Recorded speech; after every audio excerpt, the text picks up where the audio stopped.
Welcome to our channel. Here, we dive into fascinating stories, uncovering historical events, and exploring the legacies that shaped our world. Join us on a journey through time as we delve into captivating narratives and explore the impact of remarkable figures and moments in history. Let's get started. The Tudor legacy: how the dynasty shaped England, uncovering their political, religious, and cultural impact. Part 1. The rise of a new dynasty. The Tudor dynasty began in a moment of dramatic change and bloodshed. Its foundation was laid in the aftermath of the Wars of the Roses, a brutal conflict between the houses of Lancaster and York. When Henry Tudor defeated Richard III at the Battle of Bosworth Field in 1485, it marked the end of Plantagenet rule and the beginning of a new era. Henry VII, as he became known, united the warring factions by marrying Elizabeth of York, effectively healing decades of dynastic strife.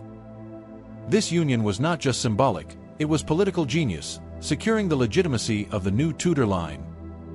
From the very beginning, the Tudors positioned themselves as the agents of stability and renewal in a deeply fractured England. Henry VII set out to restore order, rebuild the royal treasury, and re-establish centralized authority over a nobility that had grown dangerously independent. His use of the Star Chamber and financial commissions curbed aristocratic excess, setting the precedent for a monarchy that demanded obedience and efficiency. The Tudor legacy began with careful calculation, not flamboyance, a stark contrast to later monarchs in the family. Henry VII's reign was one of quiet consolidation, but it laid the firm foundation that allowed the Tudor dynasty to flourish. He emphasized loyalty to the crown, loyalty to the realm, and a sense of national unity that had long been absent. The dynasty's very existence challenged the old feudal order and heralded the rise of a stronger, more centralized English state. Under Henry VII, England began to recover from decades of civil war and economic disruption.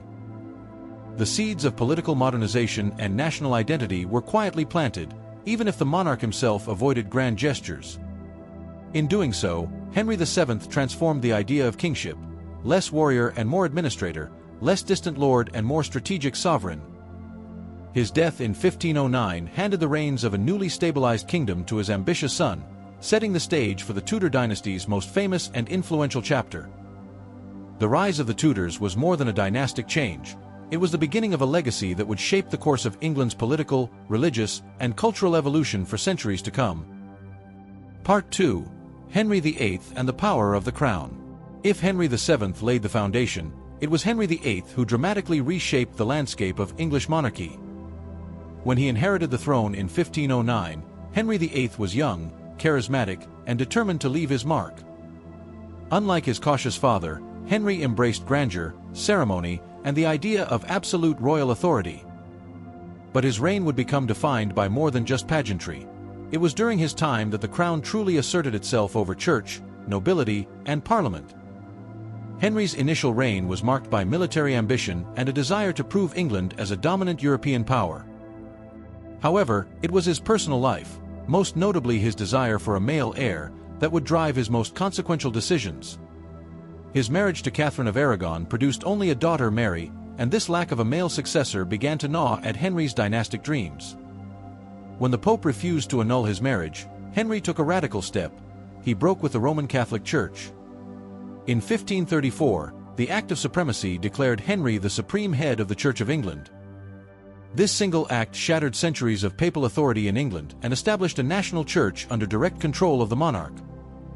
It marked the beginning of the English Reformation, a seismic religious transformation that would alter English identity, society, and governance.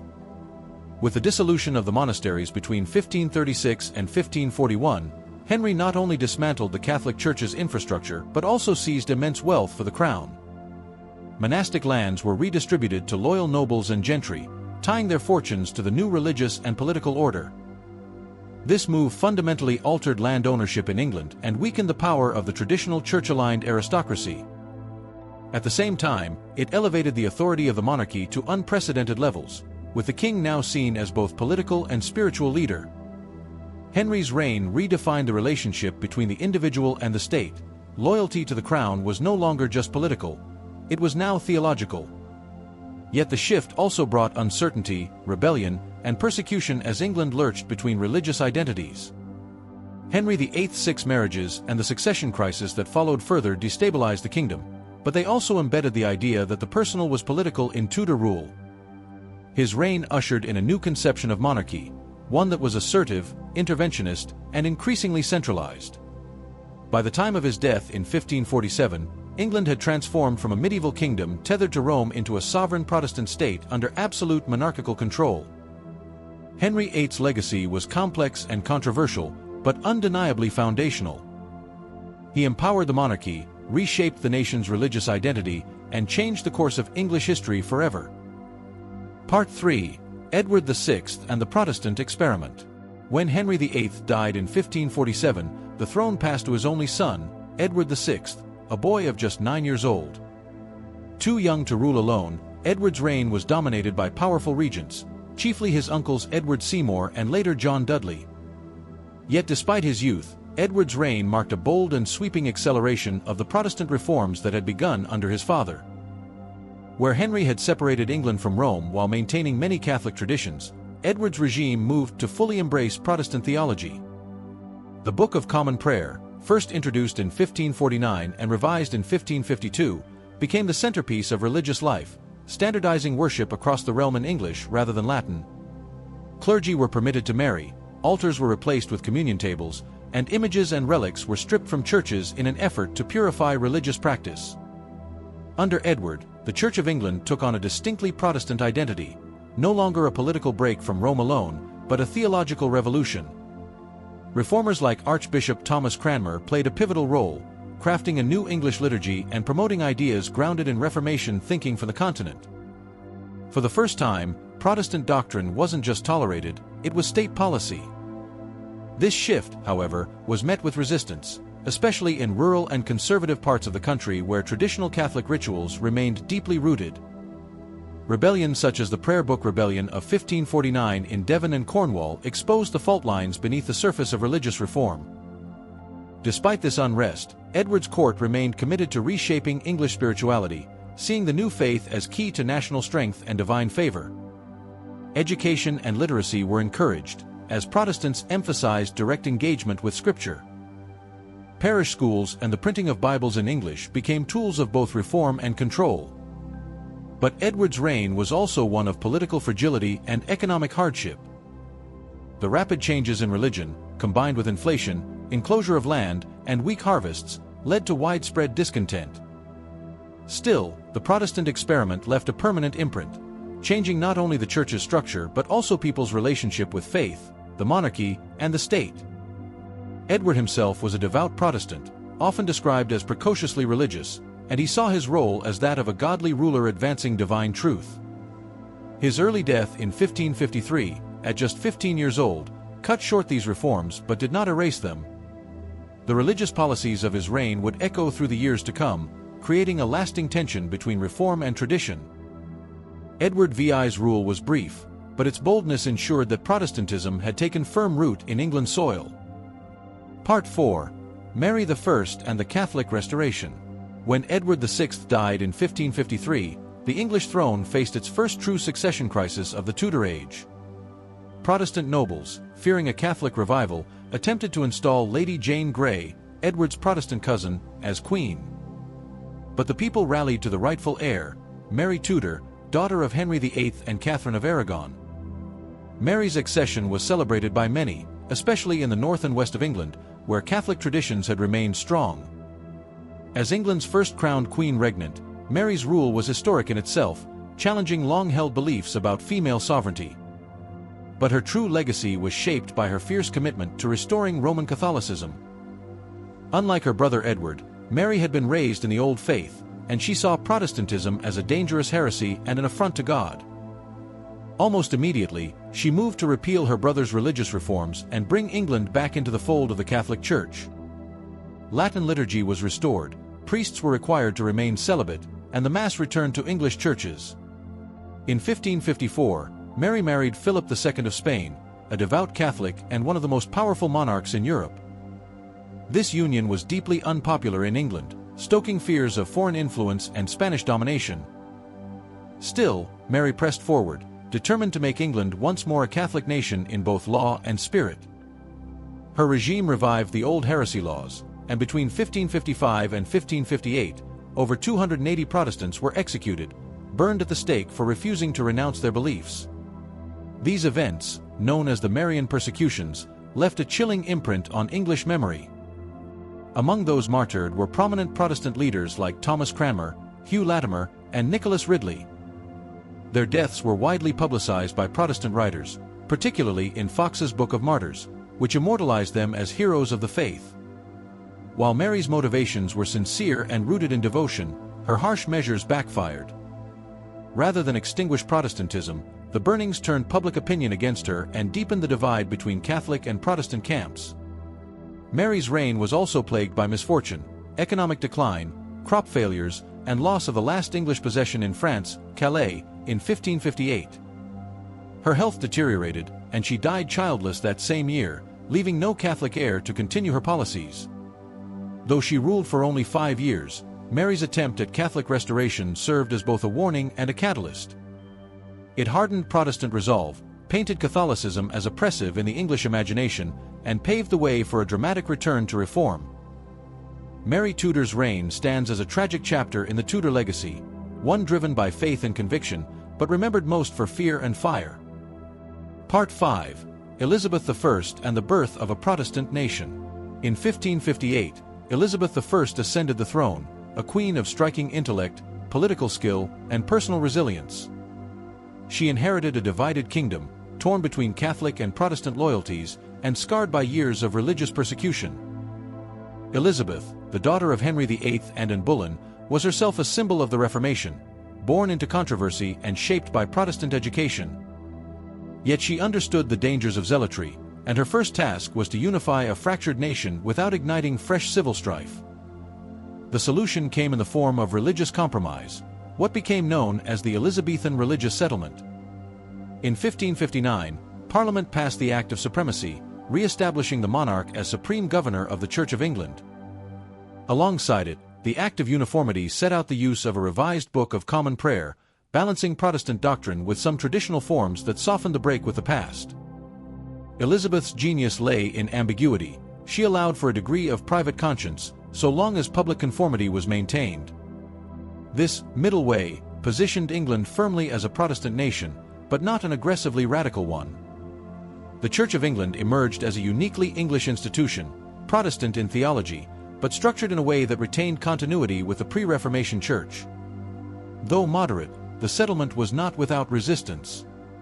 Catholics were disappointed by the continued rejection of papal authority, and hardline Protestants, later known as Puritans, pushed for further reform. Elizabeth managed these tensions with calculated caution, refusing to let religion derail the stability she worked so hard to secure. Her rule saw a crackdown on dissent, especially after the Pope excommunicated her in 1570, declaring her a heretic and encouraging rebellion. From that moment, Catholicism was increasingly viewed as a threat to national security, linked to foreign plots and internal sedition. Priests who trained abroad and returned to England risked execution, and harboring them became a capital offense. Yet Elizabeth resisted demands to mirror the harshness of her sister Mary. She was no religious fanatic, but a pragmatist who saw unity as essential. Her government invested in the expansion of grammar schools and the printing of English Bibles, encouraging literacy and personal engagement with faith. This not only reinforced Protestantism, but also fostered a growing sense of English identity, one rooted in shared language, faith, and loyalty to the crown. Under Elizabeth, the link between Protestantism and patriotism was cemented. As England faced threats from Catholic powers abroad, particularly Spain, religious identity became entwined with national survival. The defeat of the Spanish Armada in 1588 was hailed not just as a military triumph, but as divine vindication of the English Church and its Protestant queen. Elizabeth I became more than a monarch. She was Gloriana, the Virgin Queen, chosen by God to defend the true faith and lead her people into a golden age. Her reign brought stability, confidence, and a religious framework that would endure long after her death. By the end of her rule in 1603, Protestantism was no longer a fragile experiment. It was the cornerstone of English national identity. Part 6. The Monarchy and the Making of English Identity. By the end of Elizabeth I's reign, the Tudor monarchy had become more than a political institution. It was the embodiment of the English state. From Henry VII's calculated stability to Elizabeth's cultural brilliance, the Tudors had fundamentally reshaped what it meant to be English. A new sense of national identity had taken root, one shaped by language, religion, sovereignty, and shared purpose. The break with Rome had forced England to define itself apart from the continent. No longer a Catholic kingdom within a European hierarchy, it now stood as an independent, Protestant power under the supreme authority of its monarch. This autonomy became central to the English self-image. The monarch was no longer just a ruler by birthright. They were a unifying symbol, a guardian of national values, and the spiritual head of a uniquely English church. The Tudor monarchs understood this evolving role and cultivated their image accordingly. Royal progresses, elaborate court pageantry, and public ceremonies brought the monarchy into the everyday lives of the people. Through these rituals, the Tudors connected the crown to the land and to the people, creating a shared mythology of Englishness. Language played a critical role in this process. The promotion of English in government, law, education, and the church helped solidify a common national identity. No longer was Latin the language of worship or governance. Under the Tudors, English became the voice of the nation. The printing press, especially under Elizabeth, became a powerful tool for shaping public perception. Pamphlets, sermons, and proclamations reached an increasingly literate population, reinforcing royal authority and national unity. The crown also used visual symbols, coats of arms, portraits, emblems, and architecture to project power and continuity. The Tudor rose itself, born from the union of Lancaster and York, symbolized peace through unity, an enduring emblem of reconciliation and national strength. At the same time, the Tudors expanded the idea of England beyond its borders. Through conquest and colonization, especially in Ireland and the beginnings of overseas exploration, the monarchy began to assert English identity on a global stage. This outward reach contributed to a growing belief in English superiority and divine favor. Cultural achievements also played a role. The flourishing of the English Renaissance during Elizabeth's reign, with figures like William Shakespeare and Christopher Marlowe, added depth and richness to the English voice. The monarchy was often at the heart of these works, celebrated, questioned, or idealized, but always central to the nation's story. Thus, under the Tudors, the monarchy was not only political, it was cultural, spiritual, and symbolic. It provided stability in times of change and gave the English people a shared story to rally around. By the time of Elizabeth's death in 1603, the idea of Englishness had been permanently altered. It was no longer rooted in medieval feudal loyalties or continental Catholicism. It was something new, something proudly Protestant, fiercely sovereign, and inextricably tied to the legacy of Tudor rule. Part 7. The Tudor Court, Power, Patronage, and Performance. At the heart of Tudor authority was the royal court, a dazzling, dangerous, and deeply influential arena where power was brokered, favor was earned, and ambition could rise or fall in an instant.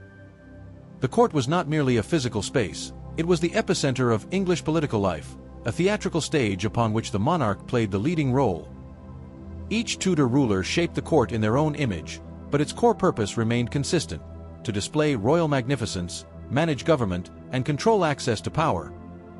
Henry VIII's court, in particular, became infamous for its splendor and volatility. Palaces like Hampton Court burst with music, feasting, hunting, and jousting, each spectacle designed to reinforce the king's supremacy and wealth. But behind the pageantry, the court was also a place of calculated maneuvering. Nobles and courtiers vied for attention and influence, forming factions, advancing personal causes, and risking everything for royal favor. To be close to the king or queen was to be close to authority, and the role of the monarch's inner circle, whether advisors, favorites, or family, often shaped the course of national events. Patronage was the lifeblood of this world. The Tudors mastered the art of rewarding loyalty with titles, offices, land, and influence, creating a system that bound the elite to the crown. The rise of Thomas Wolsey under Henry VIII, followed by Thomas Cromwell, and later William Cecil under Elizabeth I, showed how commoners could rise to extraordinary heights through talent and favor. But the court could just as easily turn deadly. Intrigue, rumor, and betrayal simmered beneath the polished surface. Anne Boleyn, once the king's great obsession, fell from grace and met the axe in the Tower of London. So too did Cromwell, whose administrative genius could not protect him from the shifting winds of court politics. The fates of queens, ministers, and nobles hinged on the monarch's mood and the ever-changing alliances of the court. Yet amid the tension, the Tudor court was also a cultural engine. It patronized artists, musicians, poets, and scholars, turning royal service into an intellectual and creative endeavor. The monarch's approval could elevate an artist's work or a writer's fame, and figures like Thomas Tallis, John Dowland, and Edmund Spenser thrived under such patronage. Elizabeth I especially used her court as a tool of image-making. With no husband or heir, she became the center of an elaborate cult of virginity and majesty. Her courtiers performed loyalty through poetry, chivalry, and ritual, reinforcing her authority while cloaking it in mystery and reverence. This performative power extended beyond the walls of palaces. Royal progresses, state visits to towns and noble estates, allowed monarchs to display their splendor and connect with subjects throughout the realm. These events were stages for regional elites to demonstrate loyalty and seek recognition, further embedding the monarchy within the fabric of local society. The Tudor court was, in many ways, the mirror of the dynasty itself, brilliant and brutal, rich in creativity, and ruthless in ambition. It shaped the politics, culture, and character of England across a century of change. And through it, the Tudors ensured their power reached every corner of the realm, not just through command, but through spectacle, patronage, and performance. Part 8. Law, Order, and the Expansion of Royal Justice. While the Tudors dazzled with courtly splendor and religious reform, they also transformed the fundamental workings of law and order across the kingdom. A strong central government demanded more than military strength. It needed control over justice, consistency in administration, and the ability to reach into every village and shire. The Tudors understood this, and they used the legal system as a tool not just for governance, but for projecting the power of the crown into the daily lives of the people. Under Henry VII, the foundations of royal justice were strengthened in the wake of civil war. Determined to end noble lawlessness and feudal rivalries, Henry established the Court of Star Chamber as a means of checking the power of aristocrats and ensuring no one stood above the law. This court, staffed by royal counselors and judges, dealt with cases of corruption, riot, and abuse of authority, especially among the elite. Though criticized for its secrecy and occasional harshness, the Star Chamber became a symbol of the new Tudor order, central, efficient, and closely tied to royal authority. Henry VII also relied on bonds and recognizances, legal agreements that bound nobles financially to good behavior. This created a climate of accountability, even fear, which curbed rebellion and helped consolidate the king's control. Henry VIII and his successors expanded on this framework, using law as a means to enforce religious change, collect revenue, and assert sovereignty. The Reformation Parliament of the 1530s passed a flood of new laws, transforming not just the church, but the entire legal identity of England.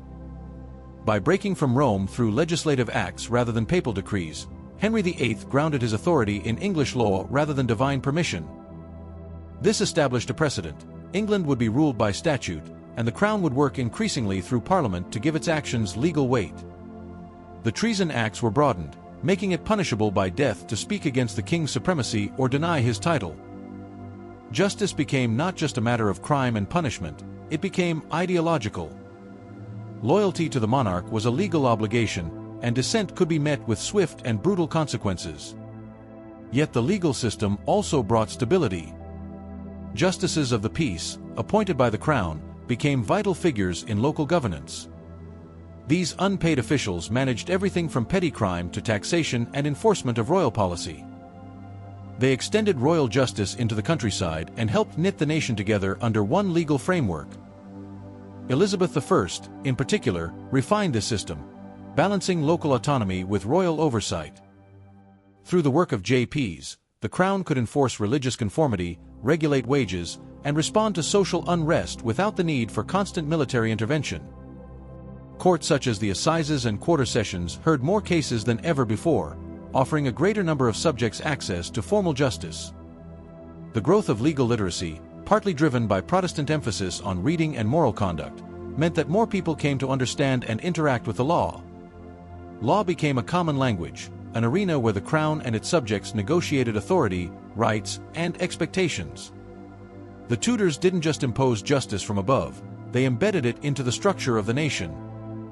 By the time Elizabeth died in 1603, royal justice was not seen as a distant abstraction, it was a real and daily presence. From courtroom to village green, the law bore the unmistakable stamp of Tudor innovation and control. Part 9. The Dissolution of the Monasteries, a Nation Reshaped. Among the most dramatic and irreversible acts of the Tudor era was the dissolution of the monasteries. Between 1536 and 1541, under the direction of Henry VIII and his chief minister Thomas Cromwell, England's centuries-old monastic institutions were dismantled, their wealth seized, and their lands redistributed. This was not merely a religious reform, it was a seismic upheaval that reshaped the economic, cultural, and social fabric of the nation. At the start of Henry's reign, monasteries were vast landowners, caretakers of the poor, centers of education, and bastions of Catholic tradition. They owned around a quarter of all the cultivated land in England, and their influence reached deep into rural communities. But when Henry broke with Rome in the 1530s and declared himself supreme head of the Church of England, the monasteries posed a threat. Loyal to the Pope and often resistant to royal supremacy, these religious houses became targets in the king's campaign to assert total control. Cromwell launched a nationwide survey, the Valor Ecclesiasticus, to assess the wealth of the church. The findings justified what came next. Smaller monasteries were closed first, followed by larger and more powerful ones. Monks and nuns were expelled, treasures were confiscated, and buildings were stripped of lead, stone, and timber. Some structures were left to decay, others were repurposed or destroyed entirely. The cultural loss was staggering. Libraries, illuminated manuscripts, and works of art vanished or were scattered. But to Henry, this was not just destruction, it was a reordering. Monastic lands were granted or sold to loyal nobles, gentry, and merchants, creating a new class of landowners tied to the Reformation cause. This redistribution of wealth and property helped solidify the Tudor regime by rewarding supporters and binding them to the monarchy's future. The economic impact was equally far-reaching. With the monasteries gone, local communities lost sources of charity, healthcare, and education. Hospitals disappeared, almsgiving declined, and many poor people who had once relied on monastic assistance found themselves destitute. This social fallout contributed to rising unrest, such as the Pilgrimage of Grace in 1536, a massive rebellion in the north demanding the restoration of the monasteries. Henry crushed the uprising without mercy, reaffirming his authority and the finality of the dissolution.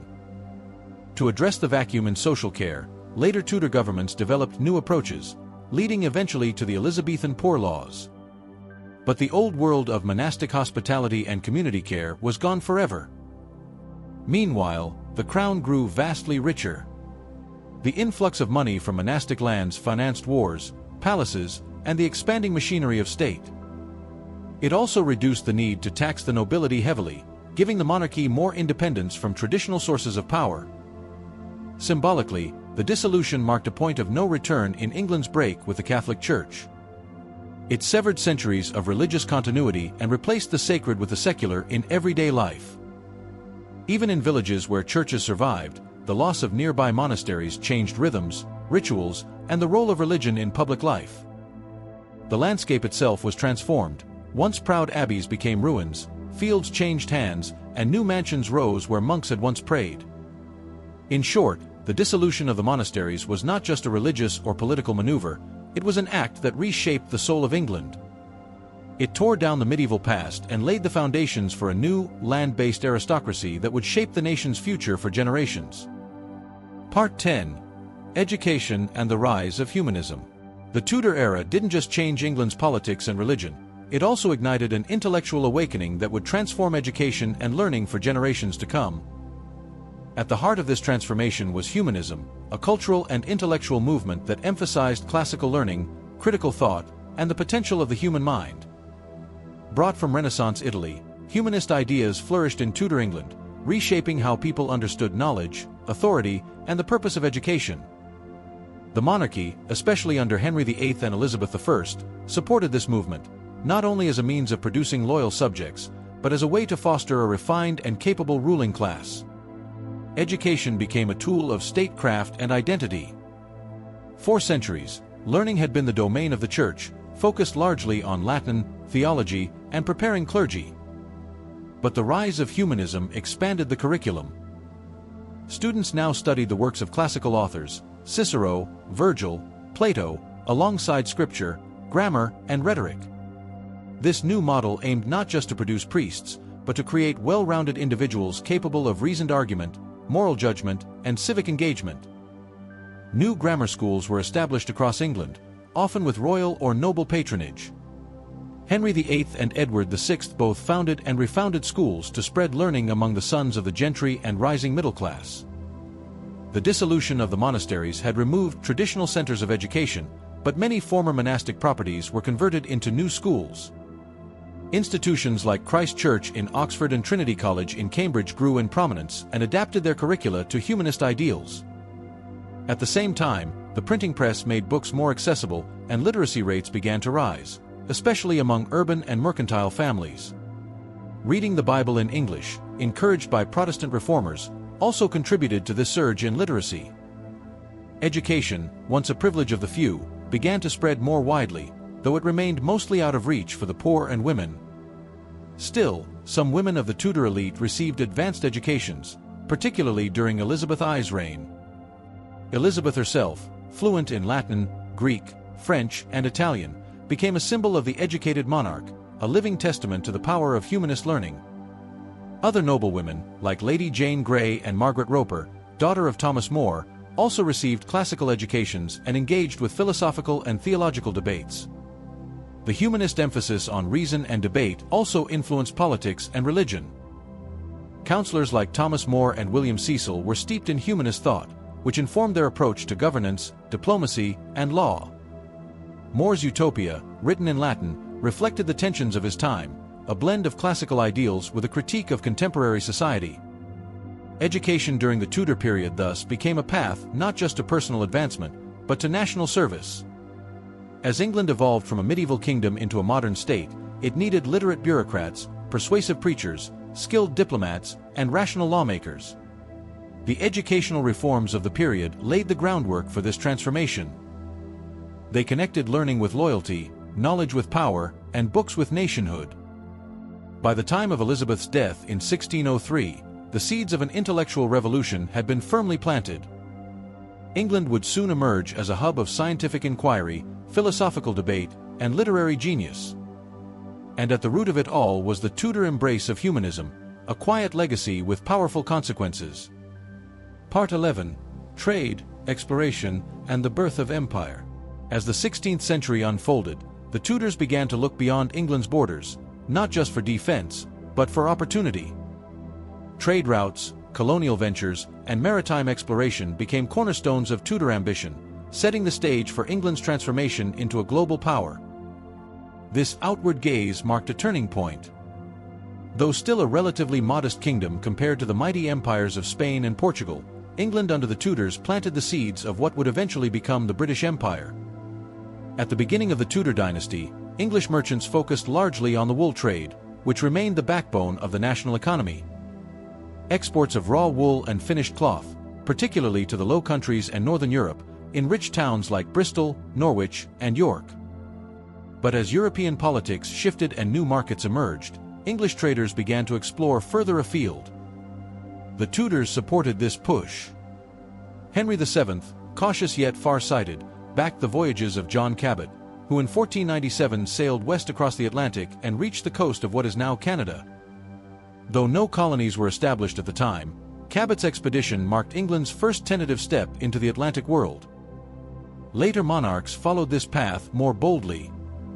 Elizabeth I, especially, championed explorers and privateers, giving rise to an era of maritime daring and commercial expansion. Figures like Sir Francis Drake, Sir Walter Raleigh, and Sir John Hawkins became national heroes, part adventurer, part pirate, part patriot. Drake's circumnavigation of the globe between 1577 and 1580 earned him a knighthood and symbolized England's growing confidence on the seas. These voyages were not just about discovery, they were about wealth and power. English ships brought back spices, gold, tobacco, and sugar. They disrupted Spanish treasure fleets, raided coastal settlements, and asserted England's presence in faraway oceans. The founding of the Muscovy Company, 1555, the Eastland Company, 1579, and the Levant Company, 1581, formalized English trade with Russia, the Baltic, and the Eastern Mediterranean. These ventures tied English prosperity to international commerce, creating new channels for wealth and influence. But these ventures also brought darker consequences. The early involvement of English merchants in the transatlantic slave trade, most notably through Hawkins, marked a troubling beginning to what would become a centuries-long exploitation of human lives. Though still in its infancy during the Tudor period, the slave trade foreshadowed the moral complexities of empire. The Tudors also laid claim to new lands. In 1584, Raleigh received a royal patent to establish a colony in North America. Though his Roanoke colony ultimately failed, it demonstrated a new ambition to compete with Spain and plant English settlements overseas. At home, this expansion of trade and exploration brought changes to society. Wealth flowed into port cities, creating new urban elites and opportunities for merchants, shipbuilders, and artisans. The economy diversified. Imports of exotic goods like sugar, tobacco, and spices began to shape English tastes and consumer habits. Even literature reflected this maritime fascination, with tales of distant lands and brave seafarers capturing the imagination of the public. The ocean became both a frontier and a symbol of risk, reward, and national identity. Under the Tudors, England was no longer an island kingdom focused inward. It had become a seafaring nation with a growing appetite for trade, discovery, and influence. This legacy would define the centuries to come. For better and worse, the Tudor pursuit of exploration laid the foundations for empire. And with it, England's destiny as a global power began to take shape. Part 12. Cultural Flourishing, the Arts in the Age of the Tudors. While the Tudors reshaped England's power and politics, they also presided over a golden age of cultural flowering. Art, music, literature, and architecture all flourished under their rule, reflecting both the grandeur of the monarchy and the shifting identities of the English people. The courts of the Tudors became centers of artistic innovation, drawing talent from across Europe and cultivating a uniquely English cultural voice. Henry VIII, a man of refined tastes and personal vanity, was especially influential in shaping the artistic spirit of his age. A skilled musician and composer himself, he supported court musicians, employed foreign artists, and commissioned lavish portraits to project royal majesty. One of the most iconic artists of his reign was Hans Holbein the Younger.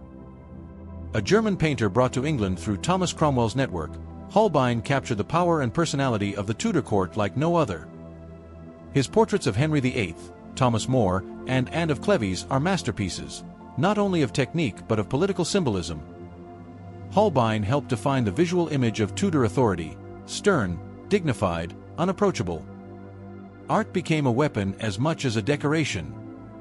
Tapestries, illuminated manuscripts, and royal pageantry all served to legitimize and glorify the dynasty.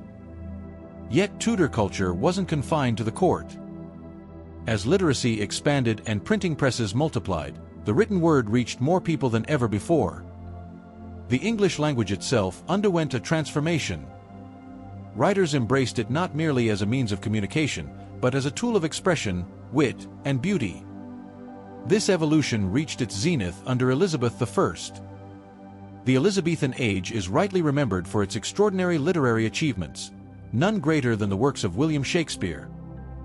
Emerging in the final decades of Tudor rule, Shakespeare's plays explored themes of power, identity, ambition, and the human condition.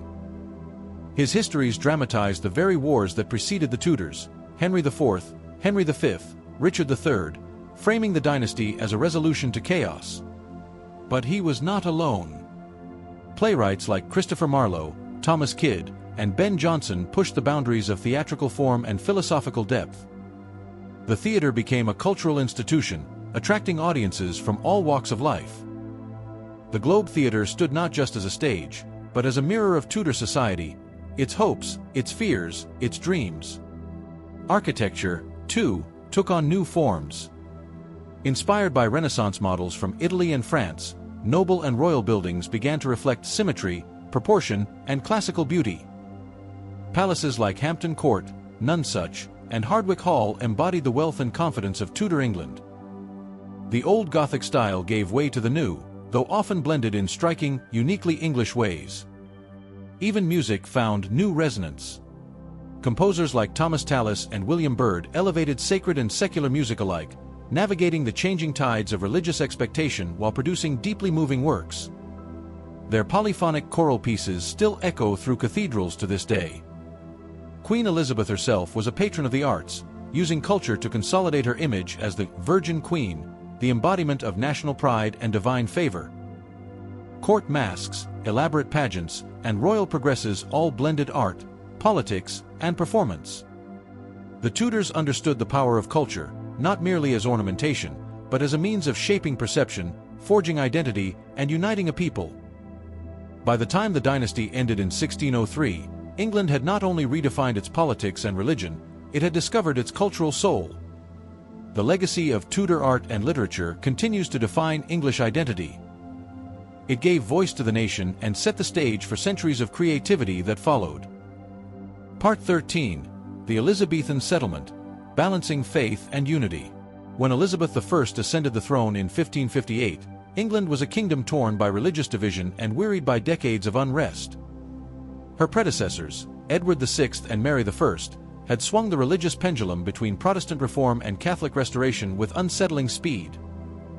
The result was confusion, persecution, and a fractured national identity. Elizabeth inherited a realm aching for stability. She understood that the survival of her reign depended not just on loyalty to the crown, but on forging a new religious settlement that could unify her people without reigniting war.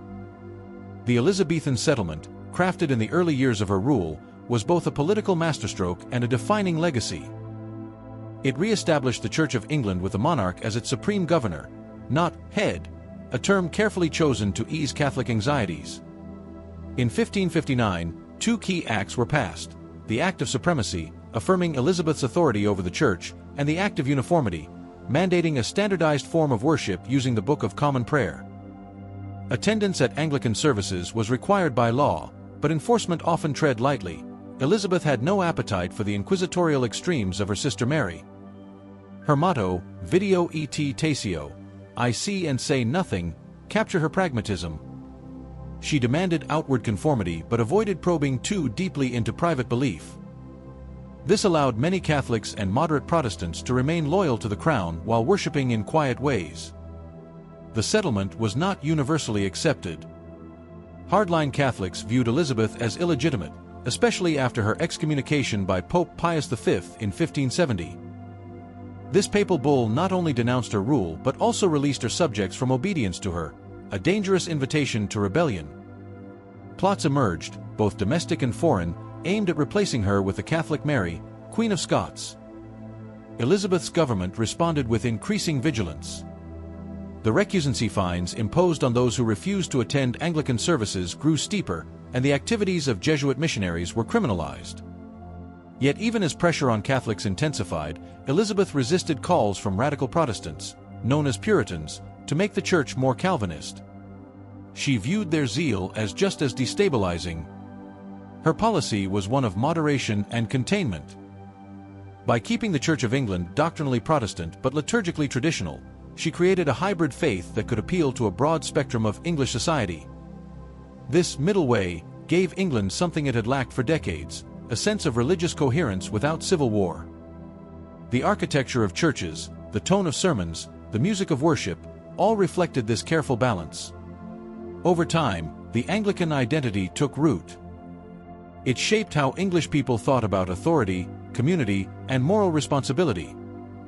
The clergy became civil servants as much as spiritual leaders, tying religion to governance in subtle but lasting ways. Education, too, was brought under the Church's wing. Grammar schools taught not only classical texts but also Protestant doctrine, nurturing a generation loyal to Elizabeth's vision. The settlement also had profound effects on foreign policy. As England became more visibly Protestant, alliances with Catholic powers like Spain soured. The Spanish Armada of 1588 was, in part, a reaction to Elizabeth's religious stance and her support for Protestant rebels in the Netherlands. Its defeat not only secured her throne but affirmed her religious policies in the eyes of her people. By the end of her reign, Elizabeth had achieved what had eluded many before her: a lasting religious compromise that avoided the fires of fanaticism. The Church of England she shaped would endure, evolving over time but always bearing the imprint of her settlement. In a land once torn by doctrinal warfare, Elizabeth offered a vision of faith tied to national identity rather than sectarian loyalty. That vision became one of the defining features of English Protestantism and a cornerstone of the Tudor legacy. Part 14. Gender, Power, and the Virgin Queen. Elizabeth I is often celebrated as one of England's greatest monarchs, a ruler whose legacy shaped not just the nation but the entire world. But her reign also raised profound questions about gender, power, and the nature of authority. As a woman in a world dominated by men, Elizabeth faced obstacles that her male predecessors and contemporaries rarely encountered. Her ascension to the throne in 1558, following the tumultuous reigns of her brother Edward VI and her sister Mary I, was not just a political event, it was a gendered one. From the start, Elizabeth's rule was defined by her identity as a female monarch. Her refusal to marry, despite numerous suitors, set her apart from the traditional expectations of royal marriage alliances designed to solidify power. This decision led to the myth of the Virgin Queen, a title that was as much about political strategy as it was about personal choice. By remaining unmarried, Elizabeth projected herself as wedded only to her country, positioning her authority as divine and untarnished by the demands of a husband or the complications of a royal lineage. This carefully cultivated image not only secured her independence but also reinforced her legitimacy, because, in the Tudor imagination, a woman's power was often seen as fragile, dependent on male support. Elizabeth turned this perception on its head, demonstrating that a woman could rule with the strength and decisiveness of any king.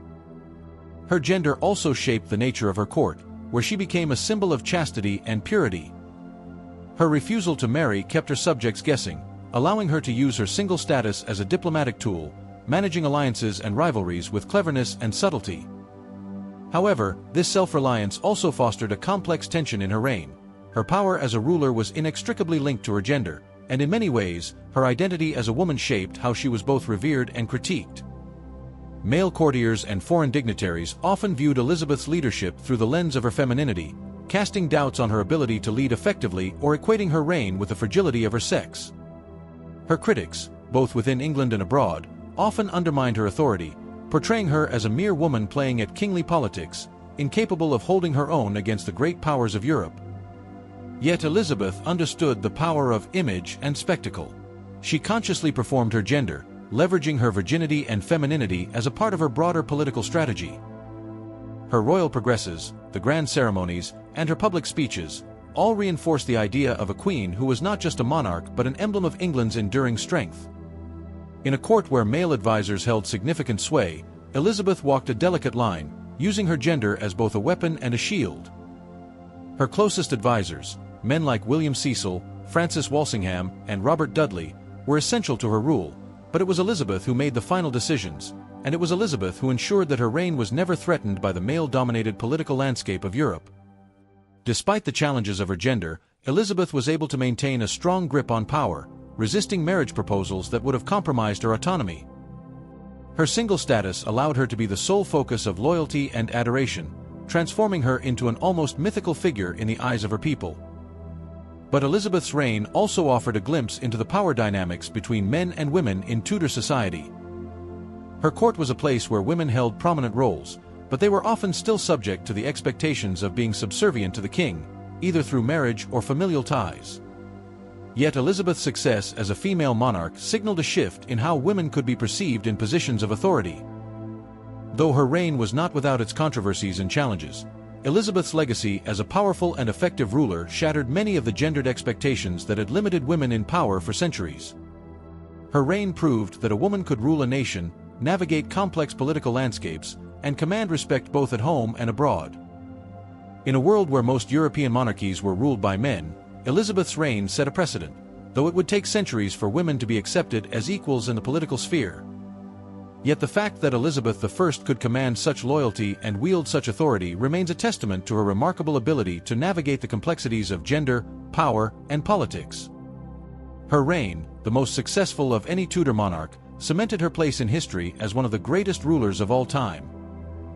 Elizabeth's story is not just the story of a queen, but of a woman who redefined the very nature of power in a patriarchal world. Part 15. The Tudor Decline, the End of an Era. By the end of Elizabeth I's reign in 1603, the Tudor dynasty had firmly established its imprint on English history. Yet the final years of her reign also marked the beginning of the end for the Tudor dynasty itself. Elizabeth's death without an heir left England in a precarious position.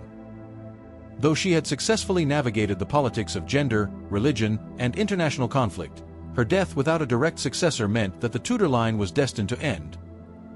The absence of a clear heir led to the ascension of James VI of Scotland, son of Mary, Queen of Scots, and the first Stuart monarch of England, James I. The transition from the Tudors to the Stuarts marked a profound shift in England's monarchy, but it was also a reflection of the limitations of the Tudor system. While Elizabeth had managed to maintain stability through skillful diplomacy and personal charisma, the political landscape she left behind was one of increasing division and unrest. The growing influence of Parliament and the rising tensions between the monarchy and the emerging political classes threatened the stability of the Tudor legacy. Elizabeth's long reign had weathered several crises: the Spanish Armada, the rebellion in Ireland, religious conflict, but the next generation of rulers would face new challenges. James I's ascension was not without controversy. While he was a Protestant and had a strong claim to the throne through his mother, the absence of a direct Tudor heir meant that England was now under the rule of a Scottish monarch who was not fully attuned to the intricacies of English politics. James' belief in the divine right of kings, which held that monarchs were appointed by God and should not be questioned by their subjects, clashed with the growing power of Parliament. This tension set the stage for a century of political strife, which would culminate in the English Civil War less than 40 years after Elizabeth's death. Under the Stuarts, England saw a breakdown in the balance between monarchy and Parliament, something the Tudors had managed to navigate with greater success. The end of the Tudor dynasty also brought about changes in England's international standing. While the Tudors had carefully balanced relationships with Catholic Spain and Protestant Europe, the Stuart era would see a more unstable and fragmented foreign policy. James I's foreign relations were influenced by a complex web of family ties, religious alliances, and political maneuvering that lacked the cohesiveness of the Tudor years. The Spanish alliance that had once been so central to Henry VIII's marriage politics gave way to a more complicated, often contradictory relationship with Catholic powers. Meanwhile, England's expanding imperial ambitions, sparked by the Tudor drive for exploration, continued under the Stuarts, but the political instability created by the collapse of the Tudor order made it harder to pursue those ambitions with the same clarity and unity. Internally, the social and economic changes initiated under the Tudors continued to unfold, but they were now met with growing tension and resistance. The religious settlement that Elizabeth had carefully crafted began to fray as Puritans and Catholics alike pushed for further reform, and the rise of Protestant dissenters marked the beginning of a new phase in England's religious evolution. The breakdown of the Tudor system left England more vulnerable to internal and external conflicts. Yet, despite these challenges, the legacy of the Tudor dynasty remained firmly embedded in the fabric of English society.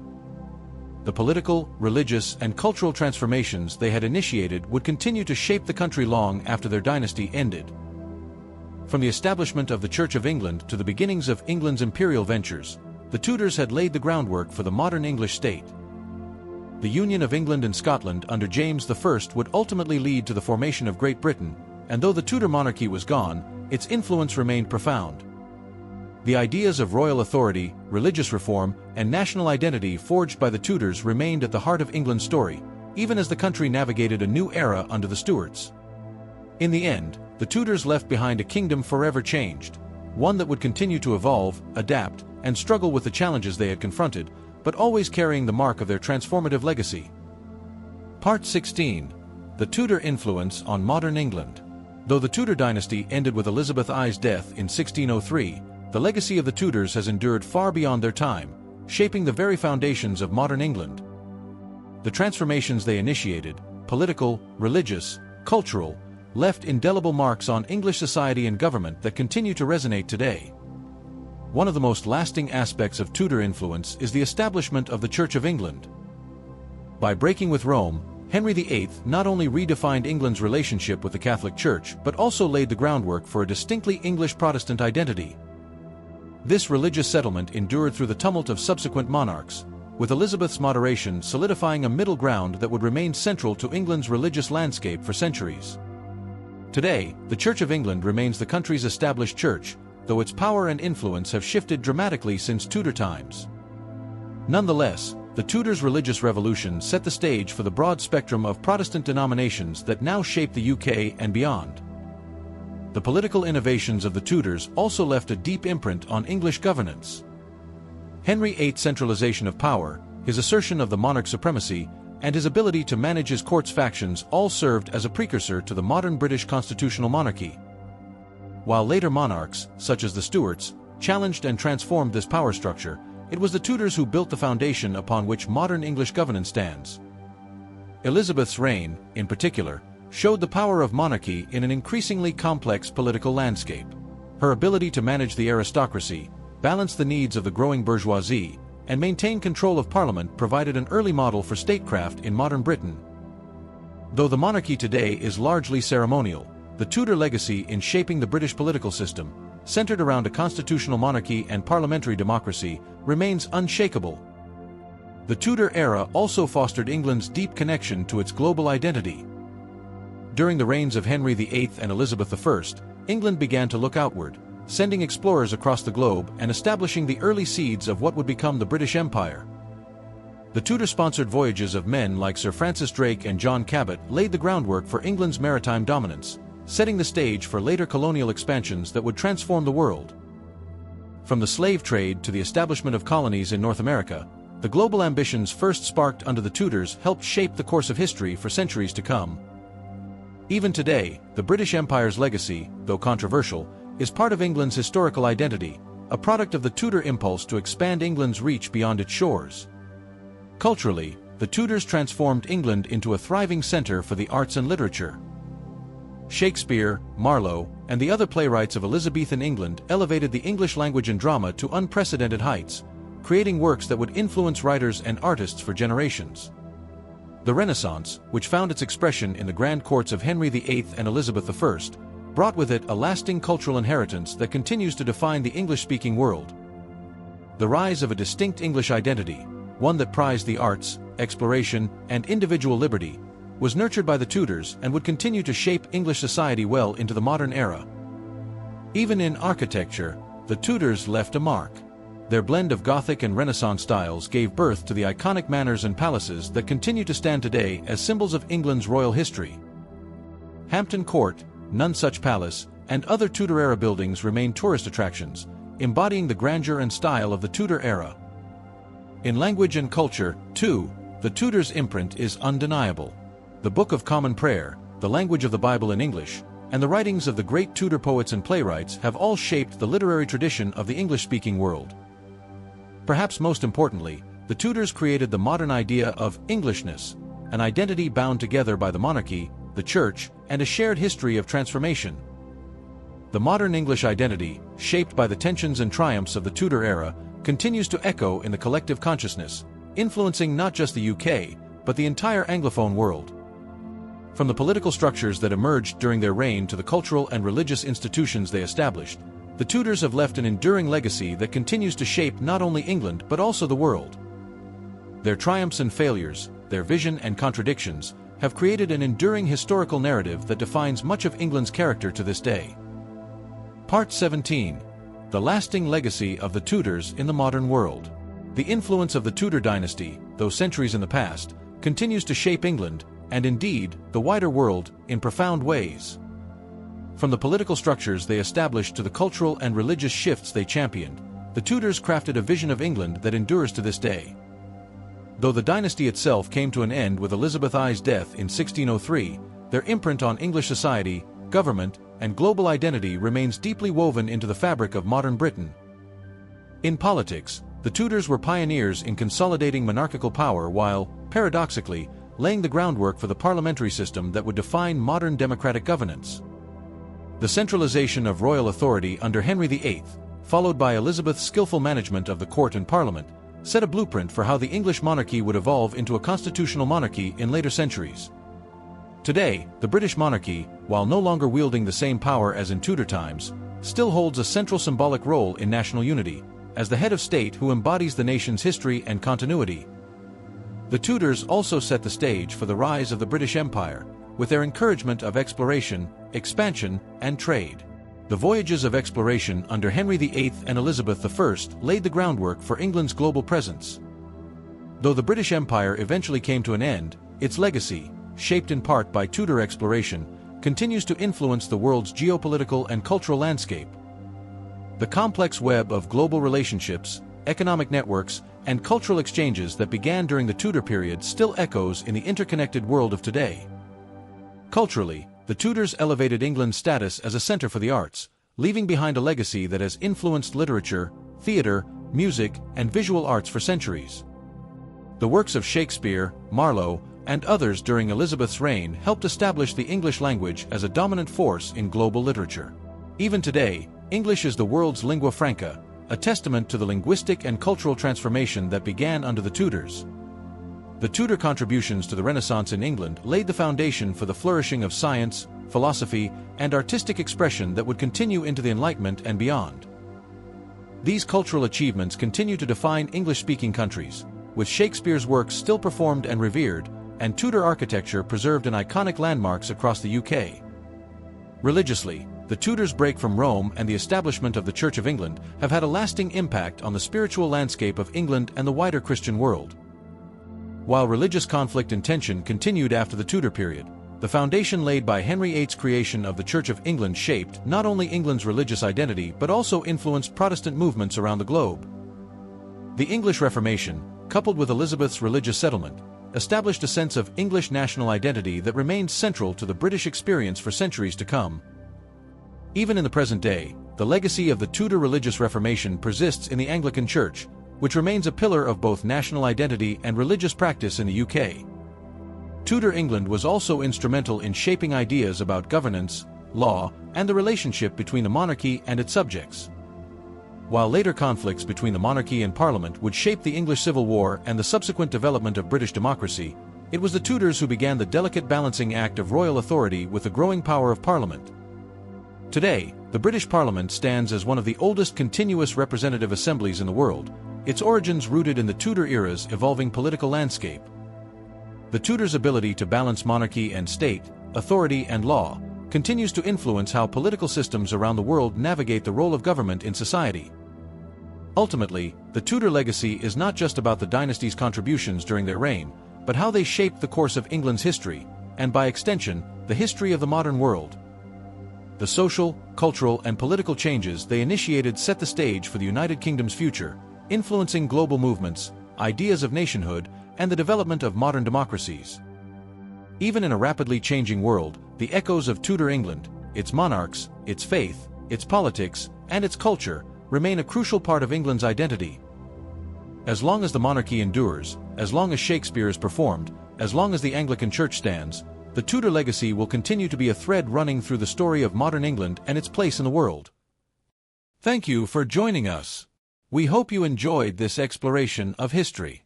Don't forget to like, subscribe, and hit the bell for more exciting content.